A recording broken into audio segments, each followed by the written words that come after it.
সে pomfret মাছ করব, তার জন্য প্রথমে পমফ্রেট মাছটা খুব ভালো করে ধুয়ে নিয়েছি। আর এখানে পরিমাণ মতো লবণ দেব আর হলুদ গুঁড়ো দেব।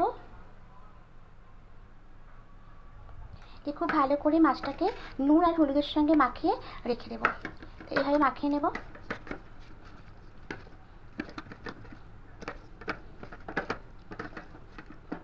খুব ভালো করে মাখিয়ে নিচ্ছি। এইভাবে মাছটাকে ম্যারিনেট করে রেখে দেব।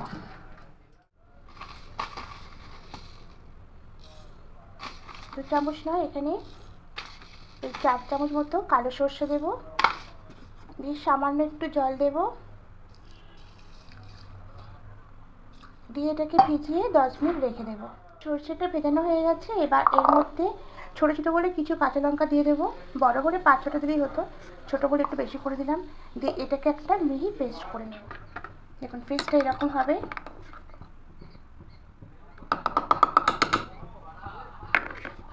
এদিকে একটা কড়াই বসিয়েছি। এবার কড়াইয়ে সর্ষের তেল দেব।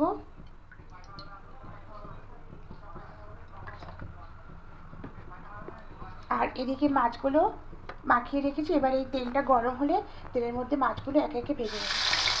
মাছগুলো ছোটো বলে আমরা মাছের পেটটা ছিঁড়ে দিইনি, বা বড়ো মাছ হলে পরে একটু ছিঁড়ে দিলে ভালো হয়। তেলটা ভেজতে তেল মশলাগুলো সব ঢেকে যাবে।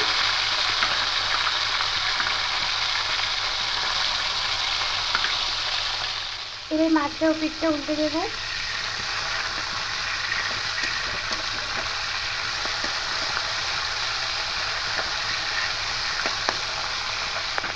মাছগুলো ভাজা হয়ে গেছে, এবার তুলে নেব।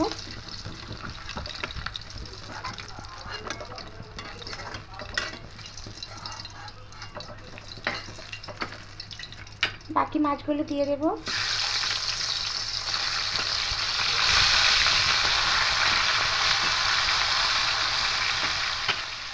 এবার মাছগুলোকে তুলে নেব।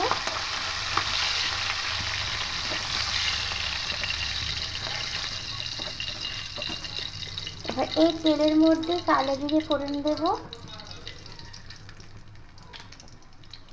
আর 2টো শুকনো লঙ্কা দেব। লঙ্কাগুলো ছোটো করে 2টো দিলাম, আর যদি বড় হতো তাহলে একটা ছিঁড়ে মানে 2 টুকরো করে দেওয়া হতো।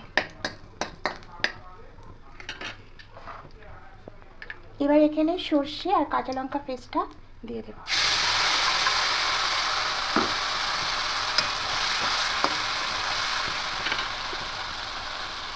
মিষ্টিতে একটু জল দেব।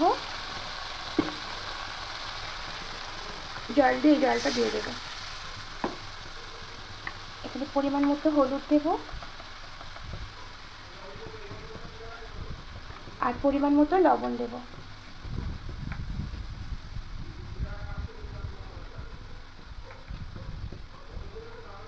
দিয়ে ভালো করে একটু নেড়ে নেব।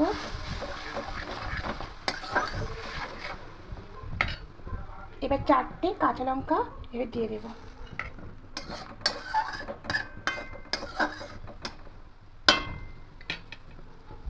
ঝোলটা একটুখানি ফুটে আসুক। ঝোলটা একটু ফুটে এসেছে দেখো। এবার সব মাছগুলো এর মধ্যে দিয়ে দেব।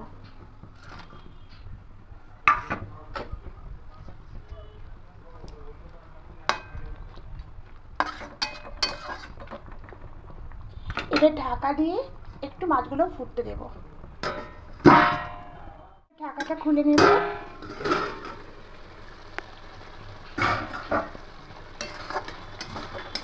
মাছটা একদম হয়ে গেছে। এবার এটা নামিয়ে নেব।